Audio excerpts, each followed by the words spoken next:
Welcome to the Film Noir Report. I'm Johnny Gumshoe, and in this episode we review The Crimson Kimono, a classic noir film from 1959. The Crimson Kimono stars Glenn Corbett, James Shigeta, Victoria Shaw, and Anna Lee. It was directed by Samuel Fuller, who also directed Pickup on South Street, House of Bamboo, and The Naked Kiss. This is a somewhat odd and unexpected film that definitely has Fuller's stylistic fingerprint all over it, from the immersive in-your-face feel to the unconventional compositions and tight facial close-ups. The film opens with a big brash bang as a stripper frantically runs through the streets of Los Angeles at night, trying to escape an unknown gunman who is pursuing her. She plunges her way through busy downtown sidewalks, only to be shot dead as she tries to dive through traffic. One of the detectives investigating her murder is James Shigeta, who is Japanese, and the other is his best friend and roommate, played by Glenn Corbett.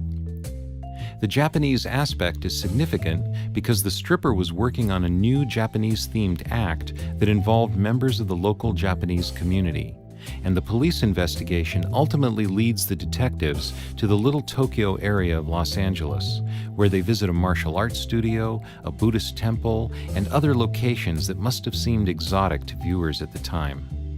Kudos to Fuller for prominently featuring Asian actors and extras and including scenes with extensive Japanese dialogue.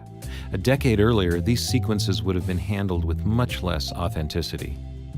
About a third of the way through the film, the focus unexpectedly drifts away from the murder investigation and turns to the personal lives of the detectives, specifically the tentative romance developing between Corbett and a pretty witness he's protecting, played by Victoria Shaw.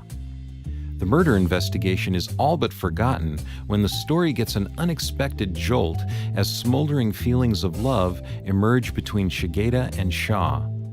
This, of course, results in a tense love triangle, and when the situation finally comes to a head between the two detectives, it turns into an issue of racism for Shigeta. At this point, Fuller doesn't compromise. Instead, he addresses the racial subject matter with refreshingly direct and unflinching frankness. Despite its meandering quirkiness, it's hard not to like this film. The scenes move so quickly and the locations and people are so interesting that you really don't have time to get hung up on bits of awkward dialogue, the occasional stiff acting, and the strangely abandoned murder investigation, which, by the way, does get resolved by the end. The Crimson Kimono is not a perfect movie, but it has an unusually interesting mix of elements that should keep you happily engaged.